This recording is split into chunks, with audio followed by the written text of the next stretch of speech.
Hey, bienvenue dans ton Yann et Frank. Présentement, j'entretiens un rêve.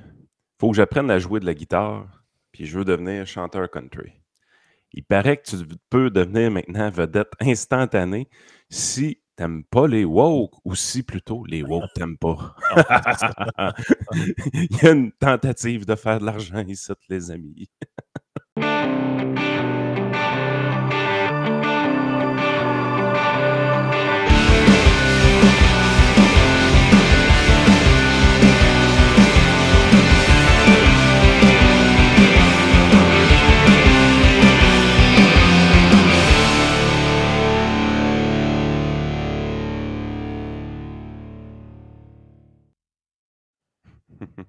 Écoute, rappelons à nos amis auditeurs qu'ils peuvent toujours bénéficier de l'essai gratuit sur notre Patreon. Donc, c'est assez 7 jours. simple. 7 jours. Donc, soit que si vous écoutez sur votre TV ou whatever, vous pouvez scanner le code au bas de l'écran. Sinon, vous faites patreon.com/i-sénéchal et vous sélectionnez l'abonnement de mitoyen, dans le fond, l'abonnement Superfans. Et vous avez, c'est 6 jours, 7 jours? 7 jours gratuits. 7 jours, donc vous avez une semaine gratuite. Vous vous dépêchez d'écouter plein de contenu, vous devenez complètement addict, puis après, ça vous prend votre fixe. C'est de même que ça Ce fonctionne. qui semble arriver à 90% des gens qui Non, prennent. c'est ça, on doit faire de quoi de popper quand même dans toute la patente. Écoute, t'avais-tu de quoi à plugger avant que je passe à la Mais victime non, du mais jour? non, c'est la victime du jour, man.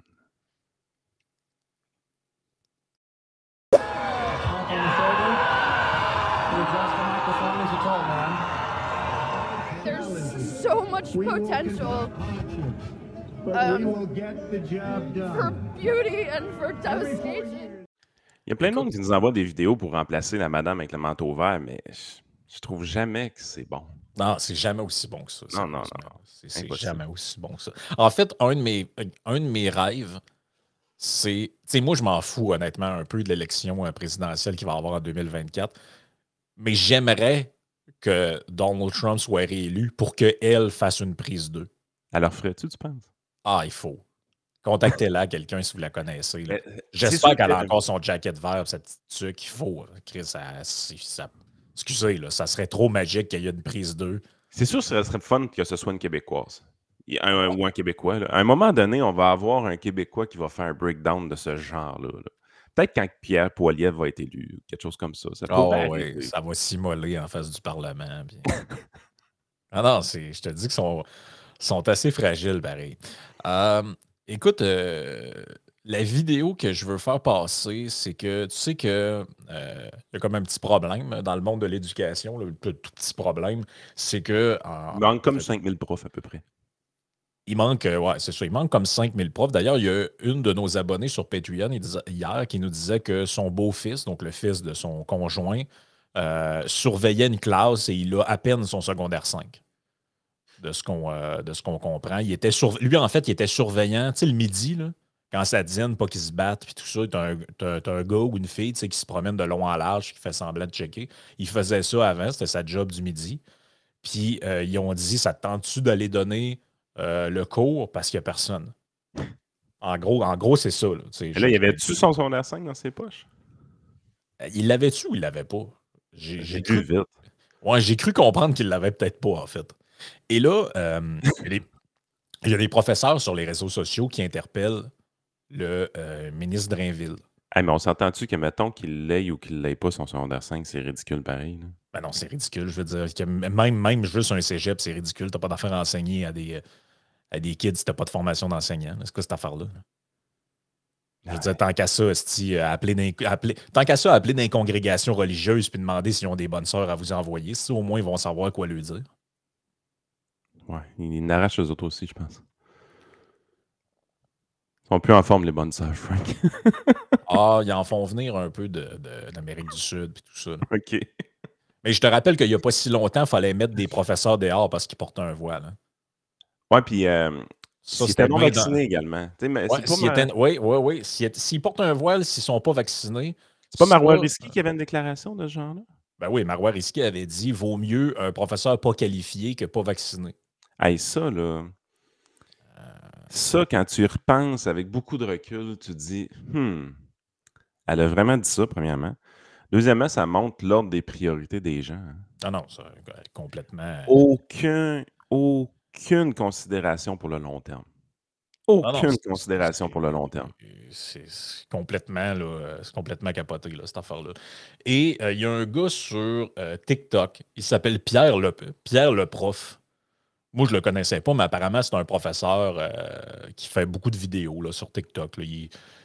Tu vois, je regarde les commentaires des gens. Là. Bon, il y C'est a Pierre quelqu'un. le prof, c'est original, ça ressemble un peu à Jonathan le prof. Hein? Ouais, c'est ça. Mais c'est dans. Ben, non, c'est pas dans le même genre, là, mais bon, là, les gens, tu sais, ils commentent mon fils l'a déjà eu, bon professeur, blablabla. Fait que bref, le but n'est pas tant de parler de lui, mais du fait qu'il a interpellé le ministre Drainville, qui sera notre victime du jour. Ah! OK, fait que là, tu me présentes pas un Watso, là. C'est un prof qui est correct, là. Ben, en tout cas, moi, je juge qu'il a l'air correct. Et c'est parce que Bernard est là. Il l'a tagué ici. Là. C'est sûr que Bernard, son compte TikTok, c'est marqué Bernard officiel, député de Lévis, ministre de l'Éducation, Coalition Avenir Québec. Il n'y a pas beaucoup d'abonnés, mais ça a l'air d'être lui pour de vrai. Et voici ce qu'il a dit à Bernard le prof. On s'en va à l'instant. Je vous le partage. S'il peut apparaître, oui. Merci de ne pas me tutoyer, c'est un manque de respect énorme. Merci de ne plus vous adresser à moi. Moi, j'ai juste tutoyé. J'ai pas dévalorisé la profession. J'ai pas dit que c'était facile d'enseigner. J'ai pas dit plein d'affaires qu'une certaine personne n'a dites. J'ai tutoyé une personne. Imagine, et c'est un énorme manque de respect. À un moment donné, là, tu sais, en plus, je vous ai donné des trucs. J'ai parlé avec votre conseillère politique. Peut-être que j'aurais dû vous voyer. Peut-être. Peut-être. Mais tu sais, on n'essaiera pas de trouver qui a fait la plus grosse gaffe, là. Hein? À un moment donné, il faut que les choses se disent. Si vous me suivez... Je sais pas si le gars est sur le bord du REM, là, mais je vais vous donner un petit truc. Quand vous filmez pour faire des vidéos, essayez de ne pas être sur la 8 pieds de l'autoroute, ça sonne mieux. Mais c'est quoi la phase du tutoiement? Parce que j'avais vu passer une autre déclaration d'un prof, là, je pense. Là. Ben, c'est que lui, il a interpellé Bernard Drainville. Et il a dit... Ici, hey, tout le monde l'a vu passer, celle-là. Là. Cher Bernard Drainville, on se tutoie, ce sera court. Je m'excuse en partant pour la familiarité, mais vu la façon dont tu t'exprimes concernant ma profession, je pense qu'il faut contourner le protocole et aller droit dans le vif du sujet. Blablabla. Bla, bla. Tout le monde l'a vu passer, celle-là, 5300 partages. Ouais, ben c'est que M. Drainville ne tolère pas d'être tutoyé. Lui, il tutoie tout le monde, par exemple. Je ne sais pas si vous vous rappelez. Ben oui. Ben oui, hey, l'entrevue. C'est un des pires de la gang. L'entrevue qu'il avait donnée à Dominique Moret lorsqu'il s'est présenté candidat de la CAQ. Tu sais, quand il faisait le tour des médias pour expliquer à tout le monde qu'il était plus souverainiste, mais nationaliste, puis que c'était comme réglé, puis pas, mais il fallait pas qu'il le dise. Il n'est pas non plus fédéral. En tout cas, toute une crise de niaiserie. Moi, je me rappelle très bien de ces entrevues mielleuses. Ah, Dominique, tu commenceras pas toi aussi un matin, là. Monsieur Drainville, est-ce à dire? Là, tu sais, Dom qui décolle avec son... Mais je me souviens qu'il te le tutoyait gros comme le bras. Et lui, c'est sa technique depuis toujours pour avoir de l'air people. Bernard Drainville fait des familiarités et tutoie tout le monde. Exactement. Mais lui ne tolère pas d'être tutoyé. Il faut l'interpeller en disant « Monsieur le ministre ». Ça, c'est une vraie belle victime du jour, ça. Non, mais sérieusement, on s'en fout-tu que tu te fasses tutoyer sacrément? Il n'y a pas de prof dans les classes. Tu dis que n'importe quel adulte peut aller enseigner, peu importe les qualifications. Ouais, puis c'est parce que ce que le gars. Et après ça, tu viens de nous dire qu'il faut être fier d'être Québécois. Là. Hey, toi, mon sacrifice. C'est ça. Toi, mon sacrifice de Bernard Drainville. Là. Toi, là. Tu Tu viens nous dire qu'il faut être fier d'être Québécois après ça. Pas capable de mettre des profs dans nos classes. Quand il est rentré chez le bonhomme en robe de chambre à 6 heures, là, tu penses-tu qu'il l'a tutoyé? Moi, je pense qu'il l'a tutoyé pas mal. Moi, je pense que oui, moi. Moi, je pense que Bernard, tu l'as tutoyé pas mal, le vieux monsieur en robe de chambre pendant la campagne électorale. Ça va me faire un plaisir de tutoyer ce gars-là pour le reste de ses jours. Ah, puis, à un moment donné aussi, là, l'exigence de vous allez m'appeler de telle manière, puis Hey. tout ça, là, ça Non, va aller, là. Hey. Ouais, c'est ça, ça va aller, là. Chris, là, c'est toi. Tu sers les citoyens. C'est pas tes c'est pas tes serfs puis tes valets, là. Non, c'est ça, exact. Ça va aller, là, le Seigneur, là. Si t'as pas été élu, t'as pas été acclamé Seigneur de Lévis, là. Bernard, Seigneur de Lévis. Non, mais là... C'est correct, Bernard. Et puis, il lui répond « Prière de ne plus vous adresser à moi. » Les autres, ça lui monte à la tête solide. Tu sais, je présume que l'histoire est vraie parce que le gars, il dit « J'ai parlé avec son attaché de presse. » Tu sais, je regardais le reste de ses autres vidéos, ça n'a pas l'air d'un illuminé, là. Fait que, tu sais, je veux dire... Mais bref, en tout cas, moi, j'en revenais pas. J'étais comme, OK, mais... Non, écoute, ça passe pas. Là. Bernard, non, c'est ça passe pas. Mais tu sais, sérieusement, là, il n'y a plus rien qui marche. Là. Vous en rendez-vous compte qu'il n'y a plus rien qui marche? Ah non, la machine est sautée, man. Le système de santé est sauté. On reviendra peut-être à Dubé plus tard. Là, c'est cette histoire-là de manque de profs à la rentrée scolaire. C'était la même affaire l'année passée. Puis crime, Frank, j'ai encore des clients qui sont professeurs qui n'ont pas des charges complètes de travail. Ils ne sont pas capables d'avoir une charge complète à 100%. Ouais, pour avoir une charge complète qui a de l'allure, il faut qu'il aille enseigner dans le Nord, à Salouette ou je ne sais pas trop où. Là. C'est des fucking problèmes de logistique, vos affaires. Puis ce qui gosse là-dedans, c'est l'ancienneté.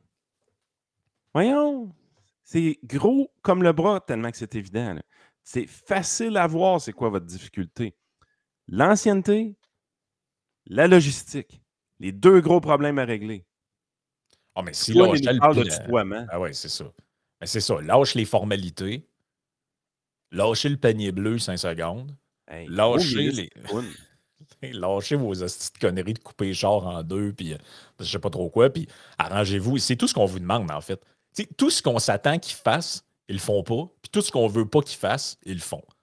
Et jouer dans le mode de vie du monde, écœurer le monde avec des nouvelles taxes, arriver avec plein de petits projets qu'on n'a jamais demandé.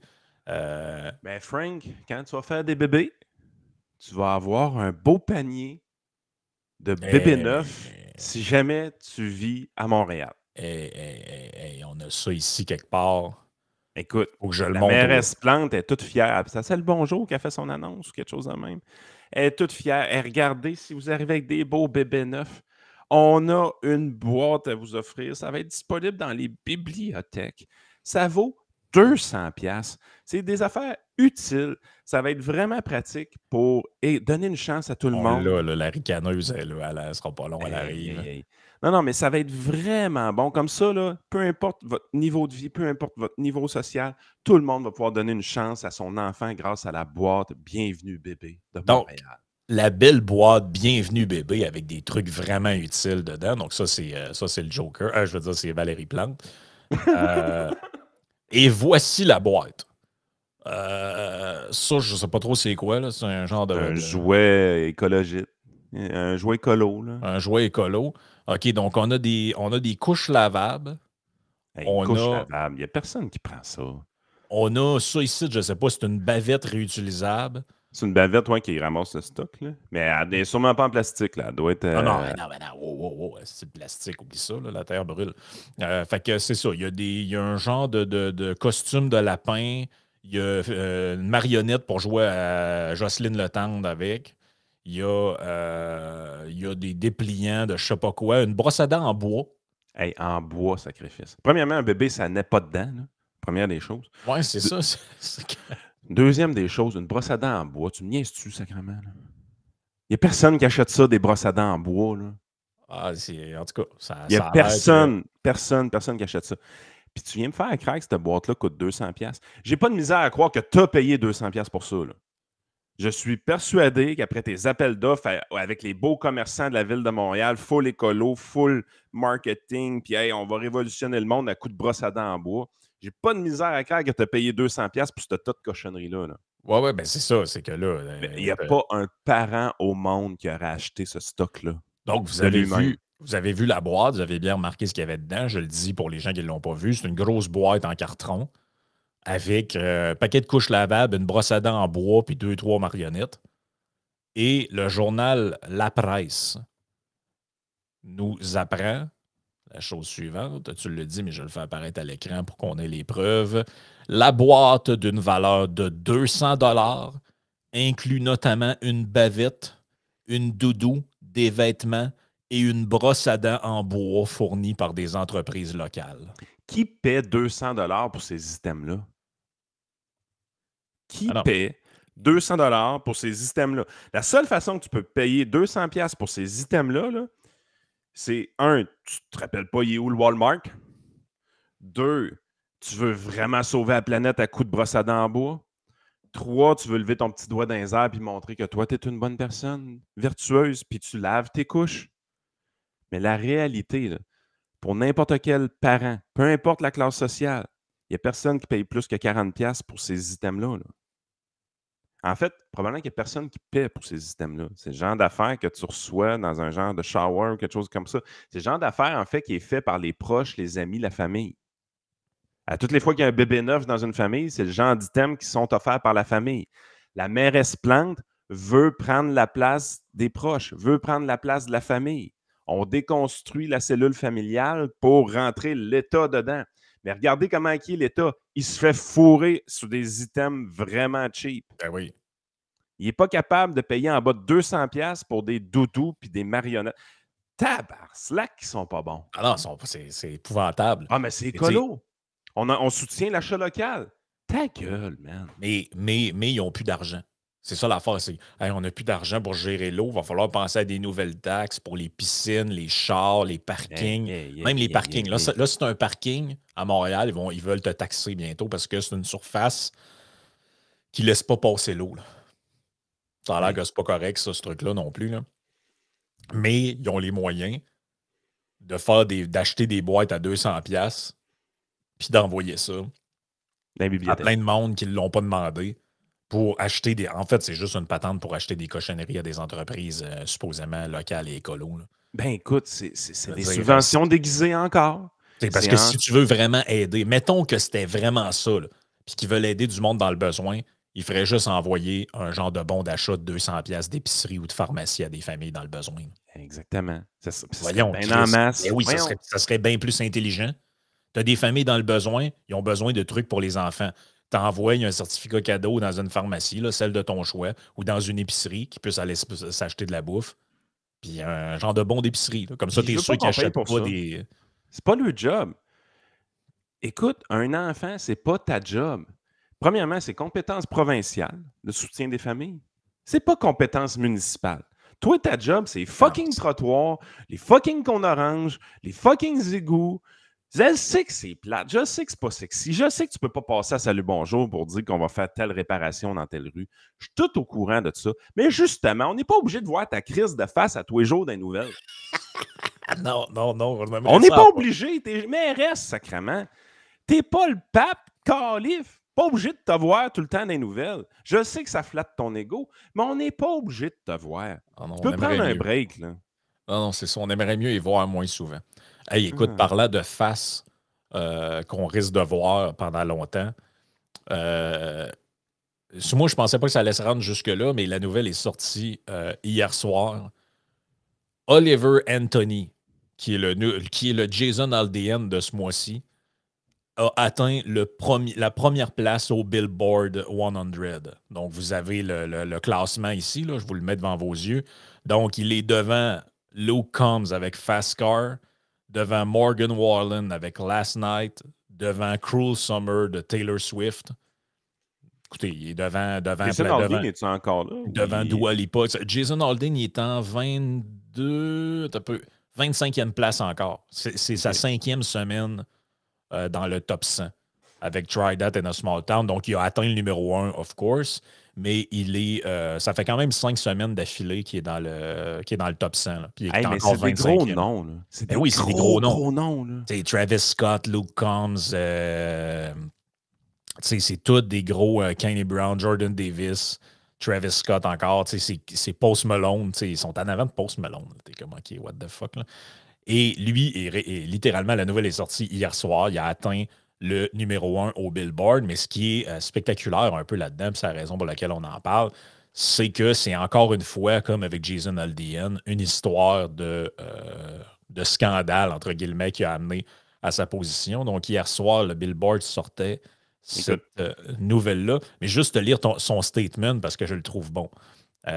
Donc, hier soir, cet article-là sort. Oliver Anthony Music, Richmond, north of Richmond, debuts at number 1 on Billboard Hot 100. Et là, réécoute ce qu'il dit. The hopelessness and frustration of our time resonate in the response to this song. Exactement. Ce qu'il répond au Billboard, parce qu'il s'est fait questionner, ça a été ça sa réponse. Parce que là, si les médias québécois en parlent, vous allez vous faire dire que c'est une toune qui va jouer sur les désirs d'extrême droite des gens.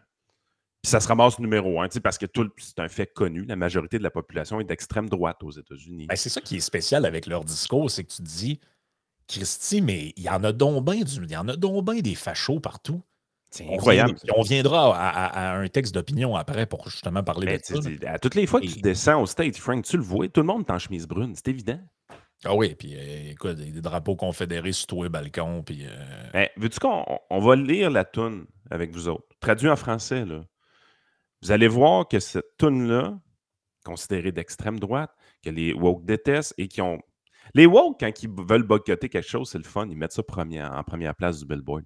Ça marche tout le temps, les affaires. Ben, écoute, regarde, juste avant que tu fasses ça, parce que ça va être comme un fact-checking, voici ce qu'on écrivait dans les... en fait, c'est dans National Review.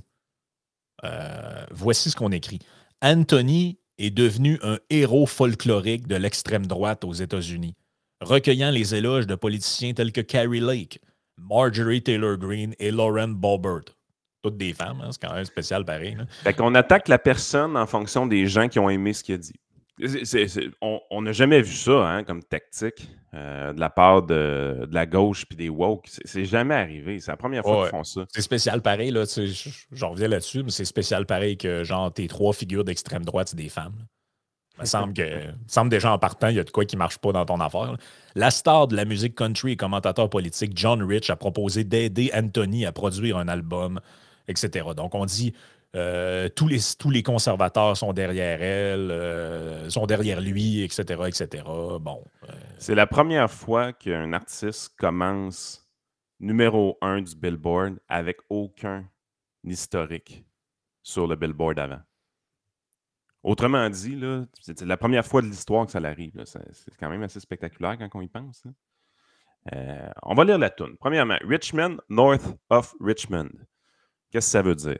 Ben, Richmond, c'est juste un petit peu au sud de Washington. Donc, quand tu arrives à Richmond, north of Richmond, on parle des gens à Washington, évidemment. Donc, la classe politique, c'est elle qui est attaquée. Puis, les gens proches de la classe politique avec les poches profondes. Eh bien, j'ai vendu mon âme, travaillé toute la journée, heures supplémentaires pour payer des conneries. Fait que, déjà là, tu vois à qui il parle. Il s'adresse directement à la classe moyenne, qui travaille fort, qui est surtaxé. Donc, le public de Pierre Poilievre, le public de Donald Trump, c'est un grand public, cette affaire-là. Classé par nos médias de gauche comme d'extrême droite, mais la réalité, c'est que c'est du monde bien ordinaire. Pas d'extrême droite, mais bon. Tu sais, quand tu fabules, là. Ouais, alors, je peux m'asseoir ici et gâcher ma vie, ramener à la maison et noyer mes ennuis. Donc, il va boire de l'alcool, vous avez compris. C'est une putain de honte, ce que le monde a fait pour les gens comme moi et les gens comme toi. J'aimerais pouvoir juste me réveiller, et ce n'est pas vrai, mais il l'est, c'est vivre dans le nouveau monde avec une vieille âme. Fait que ça, c'est pas mal le refrain d'une certaine façon. Là. Fait que vivre dans le nouveau monde, le monde de woke, le monde des politiciens corrompus de Washington. Tu peux lui donner la sauce que tu veux parce que c'est la beauté d'un artiste. C'est selon toi ce que tu penses, tu vas interpréter les choses à ta façon un peu. Ça va toujours garder ça assez large pour toucher un grand public. C'est très extrémiste comme approche. Ces hommes riches au nord de Richmond, Seigneur les connaît tous. Je veux juste avoir le contrôle total. Je veux savoir ce que tu penses. Je veux savoir ce que tu fais. Et ils ne pensent pas que tu sais. Donc, ça, c'est le bout un peu conspi. Là. Eux autres, là, les politiciens, ils ne savent pas que tu es au courant comment ça marche. Hey, là, hey, c'est un conspi, ça. C'est un conspi. Tu sais, quand tu cherches bien dans les détails, là, tu peux dire que ce gars-là est d'extrême droite. Mais je sais que tu le fais parce que ton dollar n'est pas de la merde et c'est taxé sans fin à cause des hommes riches au nord de Richmond. Je souhaite aux politiciens de veiller sur les mineurs, donc de faire attention à nos enfants, et pas seulement les mineurs sur une île quelque part. Ah, la Epstein Island. Ça, c'est un vrai conspi. Seigneur, nous avons des gens dans les rues, je n'ai rien à manger, et le bien-être de la traite obèse. Ça, c'est le bout qui n'est pas fin avec les BS, là. Mais Dieu, si vous faites 5 pieds 3 et tu pèses 300 livres, les impôts ne devraient pas payer pour ça. Pour vos sacs de rondelles de fudge. Tax out not to pay for your bags of fudge rounds. Ça, c'est pas gentil. Là. Il c'est grossophobe, ça. C'est grossophobe. Il attaque les assistés sociaux, les méchants BS. C'est vraiment d'extrême droite. Mais ça reste que... beaucoup de gens qui pensent ça un peu. Là, écoute, check le phénomène. On est le 22 août. Le gars, il a ouvert son compte Twitter le 10 août avec une première publication. Il écrit « Richmond, North Richmond has been uploaded to all major streaming platforms and will show up there in a few days. I'm still in a state of shock that the outpouring of love I've seen in the comments, message and email. I'm working to respond to everyone as quickly as possible. » Je pense qu'il est plus capable. le post a fait 26,2 millions de views. Son premier post Twitter à vie. Il a 400 000 abonnés en l'espace de 2 semaines. Il a rejoint Twitter en août 2023. Là. Et regarde, c'est plein de publications d'extrême droite là, sur son compte comme celle-ci. You weren't born to just pay bills and die. Donc, vous n'êtes pas né juste pour payer des comptes et mourir. Parce qu'il avait déjà fait une toune avant ça, qui, elle aussi, présentement, est sur le Billboard en position 82. Mais là, ce qui se passe réellement, là, en dehors, parce que vous voyez bien que dans la toune, il n'y a pas grand-chose. Il restait juste des refrains, des affaires de même. Là, fait qu'il y a, il y a une attaque envers les BS. Il y a une attaque envers les pédos, si on veut. Il y a une attaque, évidemment, envers les politiciens. Puis à part de ça, c'est vraiment tranquille. La personne de classe moyenne s'identifie facilement à sa toune, mais il ne dit pas grand-chose dans sa toune. Mais tu sais, je veux dire, c'est quoi cette hypersensibilité-là? Excuse, là. C'est malade. Mais vous irez revoir les paroles de chansons comme The Wall de Pink Floyd. Tu sais, we don't need no education, we don't need no thought control. C'est ça qu'il disait à l'époque. Je suis déjà sur l'article Wikipédia, là, puis regarde. A reference to politicians looking out for minors. A speculation that Anthony was referencing to QAnon conspiracy theory. Oh. Tu sais, ils ont plugué QAnon sur la page Wikipédia déjà. Là. Hey, en passant, c'est vrai, l'histoire de l'île de Jeffrey Epstein. Là. Il y a un documentaire là-dessus sur Netflix. Lui est en prison, il s'est suicidé en prison, puis sa bonne femme a été arrêtée.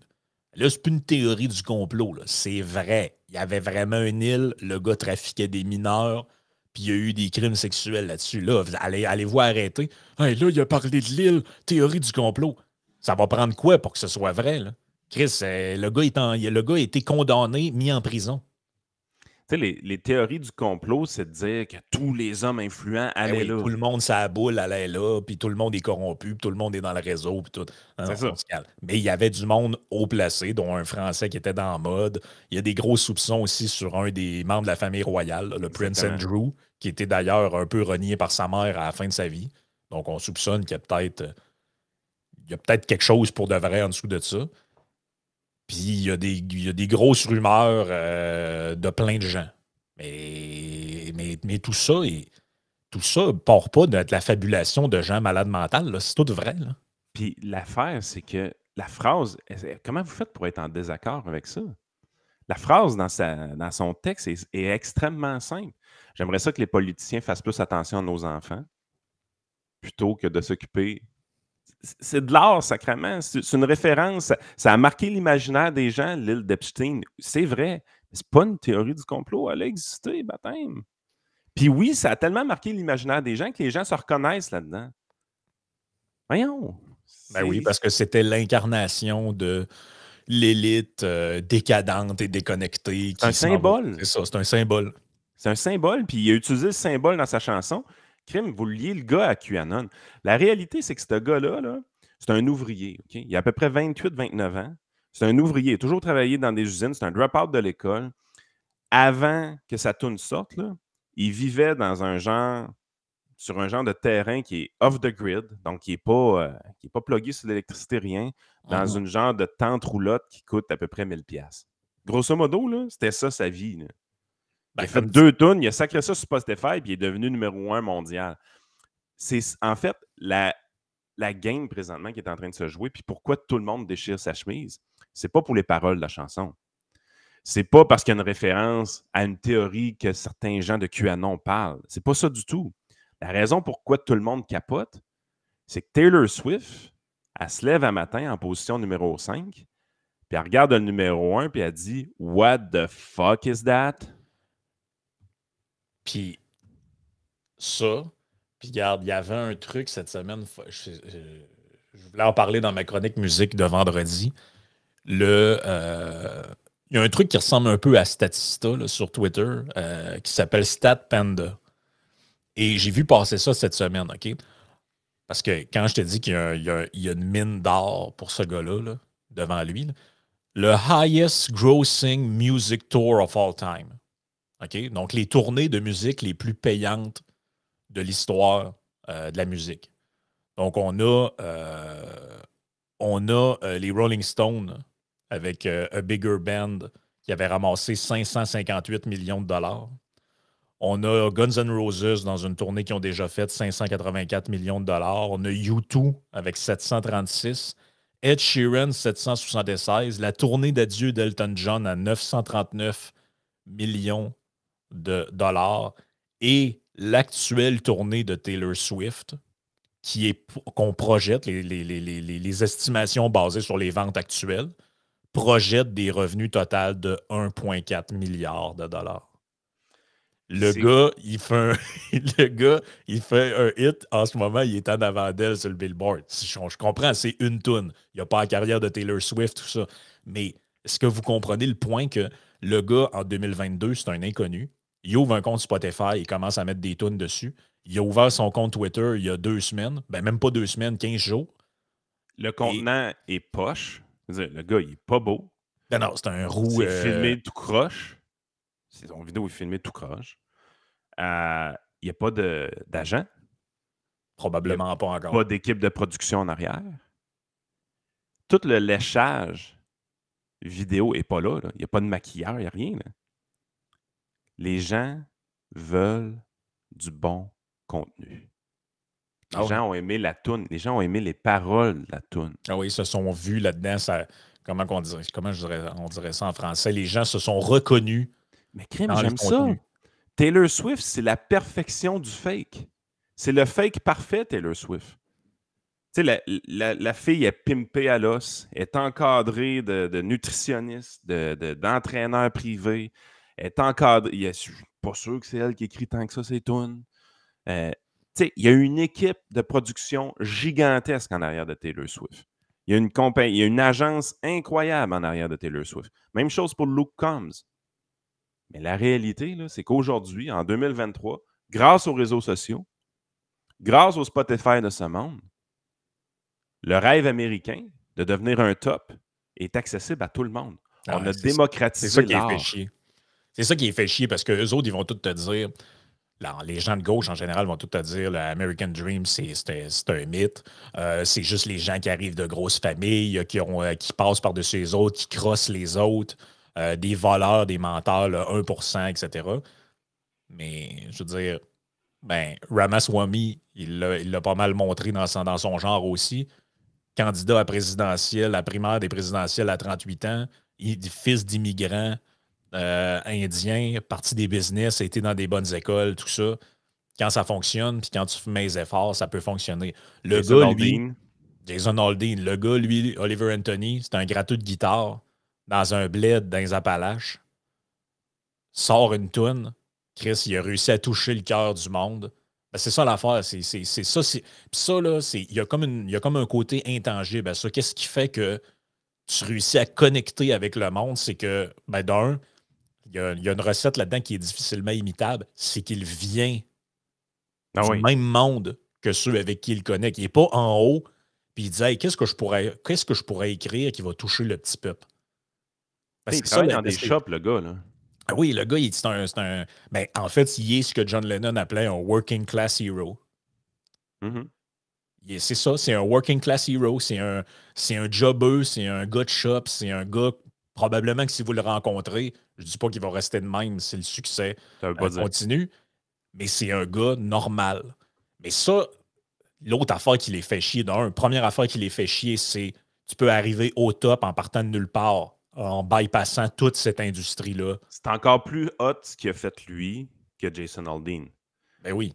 Parce que Jason Aldean, c'était un peu sa profession. Il essayait vraiment fort. Je pense qu'il y a quand même une équipe. Son vidéo était tournée. Il y a du monde autour de lui. C'est ça. C'est des clips plus pro et tout ça. Lui, c'est vraiment out of fucking nowhere. C'est ça. Lui, c'est out of nowhere.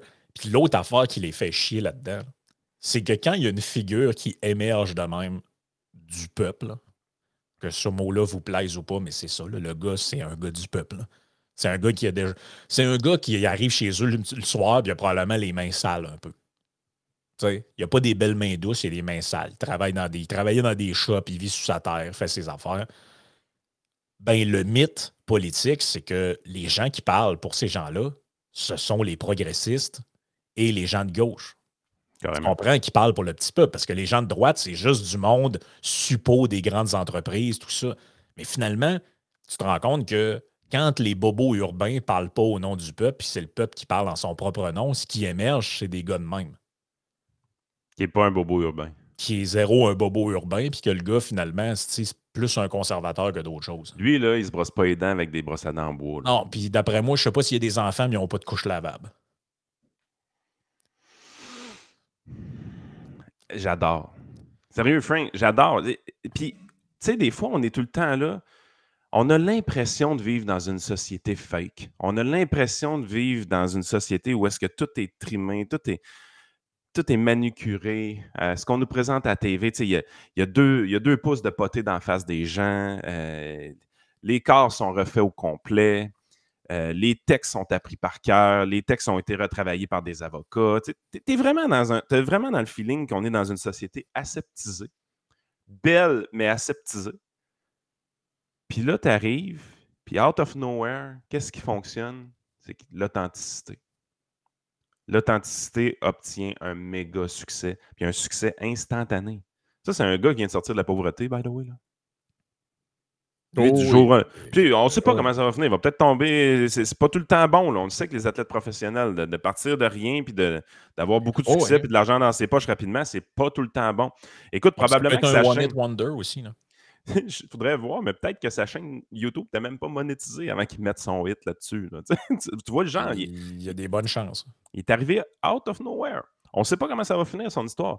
Mais on sait que maintenant, grâce aux réseaux sociaux, aux méchants réseaux sociaux, c'est possible. Puis, parlant justement des réseaux sociaux, les médias n'arrêtent pas de nous dire Facebook nous vole notre matériel. On veut être compensé financièrement. On découvre finalement que Le Devoir puis tout le groupe Capital Média qui est devenu sous un autre nom était compensé, by the way, avec une entente secrète avec Facebook. Mais Facebook volait le contenu des gens. Mais là, je pense qu'aujourd'hui, il y a un journaliste qui a volé le contenu de Facebook. Parce que si tu prends le journaliste québécois qui a le plus de succès présentement sur les réseaux sociaux, là, c'est du stock d'un citoyen qu'il utilise dans son article. Il y a un citoyen qui s'est promené sur le pont de Québec, qui a pris des photos, puis qui a dit « Ouais, il m'a gagné le pont. Hein? » Ouais, est-ce que le contenu a été payé? Ouais, est-ce que c'est-tu le Journal de Québec qui a fait je pense que oui.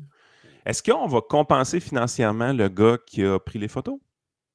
Ouais, parce que c'est bien important, les droits d'auteur, les crédits photos puis tout, ne volent pas le matériel de quelqu'un d'autre. Ben, non, c'est quoi qu'on va nous répondre, Frank?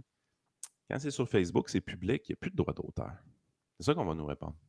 Ah, OK. Ouais, Ben, merci. Fait que quand vous mettez votre article sur Facebook, je peux l'utiliser pour faire ce que je veux avec.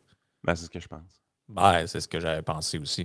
Mais écoute, avant de passer sur la partie Patreon, je trouve que le sujet avec Oliver Anthony et Jason Aldean va vraiment bien avec cet éditorial-là qu'il y avait dans le National Post qui s'appelle L'extrême droite n'existe que dans l'esprit des progressistes paranoïaques.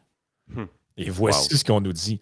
L'expression extrême droite, destinée à établir des comparaisons défavorables avec le fascisme européen des années 20 et 30, a été transformée en rien de plus qu'un moyen de salir toute personne à droite du centre comme étant impardonnable ou raciste, quelle que soit sa politique réelle.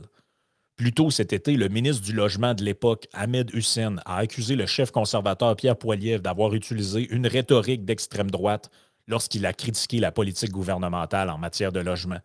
La ministre des Affaires étrangères, Mélanie Joly, a déclaré la semaine dernière à une station de radio québécoise que les conservateurs étaient dans une radicalisation d'extrême droite.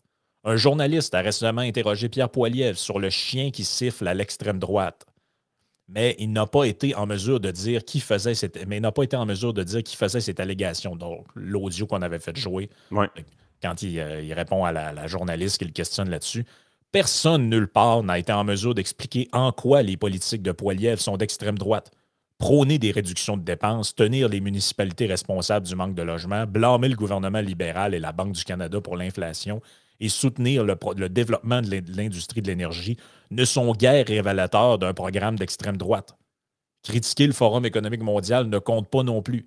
Et non, l'utilisation par Poilievre du mot liberté n'est pas un sifflet, un dog whistle pour le fascisme, comme certains commentateurs l'ont ridiculement revendiqué. Cette tactique rhétorique est courante dans le monde entier. Exact.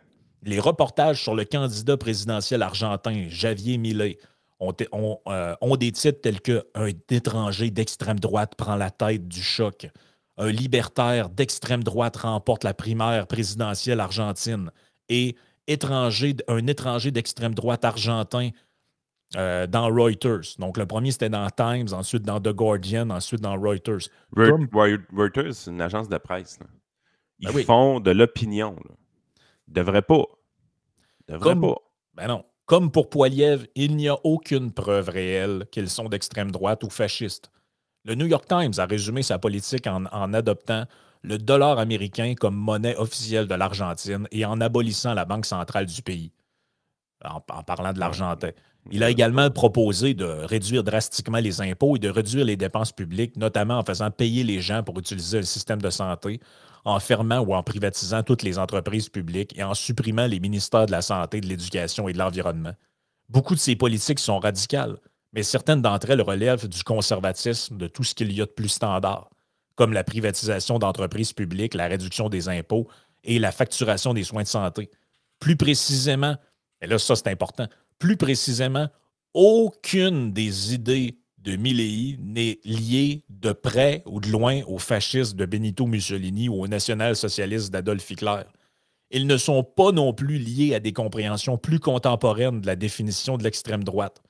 Une définition tirée de The Encyclopedia of Politics le décrit comme étant des personnes ou des groupes qui ont des opinions nationalistes extrêmes, xénophobes, racistes ou fondamentalistes religieuses. Pourtant, le surnom d'extrême droite est resté attaché à Milei comme à Poilievre, malgré les formulations. Juste à couper un peu, là. Quand on parle d'Argentine, le monde sont là, ouais, il va fort, là, privatiser des entreprises publiques comme ça, puis le ministère abolition, tout ça. Ils sont dans la merde, sacrifice. 100% d'inflation en avril. Non, ils sont dans la merde. Écoute, regarde, j'ai un article de Radio-Canada, là. C'est extrême droite, ça, Radio-Canada? L'argent est interdit lors du troc. Les organisateurs ont inventé et imprimé leur propre devise pour établir la valeur des biens échangés. Une bouteille d'huile coûte 1000 pesos au supermarché aujourd'hui, alors qu'ici, nous avons établi le prix à 500. C'est de la survie. Travailler ne suffit plus, dit-elle. Les salaires ne suivent pas la courbe de l'inflation galopante qui a franchi le cap symbolique de 100% en avril. 100% d'inflation. C'est sûr que tu arrives avec des mesures draconiennes dans la fonction publique puis dans les services publics. D'où l'idée du gars d'abandonner la monnaie nationale puis d'utiliser la monnaie américaine. Tu fais pas ça quand tu as 4% d'inflation, là. Mais non. Voyons. Mais non, c'est complètement capoté. Pourtant, le surnom d'extrême droite reste attaché à Milley comme à Poilievre, malgré des formulations plus précises disponibles pour l'économiste argentin devenu politicien tel que libertarien ou conservateur. Dans certains cas, l'extrême droite peut être destinée à désigner simplement ceux qui sont plus éloignés du centre que la droite dominante. Mais le plus souvent, il est sans aucun doute utilisé comme insulte pour impliquer une association avec le fascisme. S'il peut être approprié de qualifier d'extrême droite les politiciens aux opinions nationalistes, nativistes ou anti-immigrés extrêmes, le terme est jeté avec l'abandon à quiconque à des politiques que les progressistes n'aiment pas. Malgré le fait que le fascisme d'il y a 100 ans a beaucoup plus en commun avec la gauche qu'avec la droite. Hitler et Mussolini se sont peut-être opposés au communisme en ce sens qu'ils ne soutenaient pas la propriété publique des moyens de production, mais ils ont préconisé de forcer les entreprises à s'aligner sur les objectifs de l'État et en Italie ont mis en œuvre des programmes de redistribution d'État-providence. Selon le politologue italien Alberto Mingherti, le fascisme a développé le système de sécurité sociale italien visant à une restructuration complète des relations entre les facteurs de production de manière corporatiste et les banques et les entreprises nationalisées. Mussolini s'est vanté en 1934 que les 3/4 de l'économie industrielle et agricole italienne étaient dans les mains de l'État.